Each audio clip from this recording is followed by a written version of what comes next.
So hey guys, আমার নাম এটা তোমরা আমি তাকে দেবো। আজকে আমি যাইমো এই আগরতলাতে। আজকে আছি কুমারঘাটে এই রেল স্টেশনে। তো আজকে তোমাদের সাথে ভিডিও শেয়ার মতো লাস্ট পর্যন্ত বনিয়া থাকো।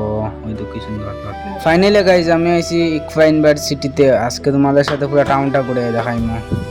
তো গাইজ দেখতে পাচ্ছ এখানে আগরতলা টাউনটা কত সুন্দর টাউন, বাইক গাড়ি বেলুন থাক।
ভিডিও ভালো লাগলে লাইক আর সাবস্ক্রাইব করে দিতে। টাটা।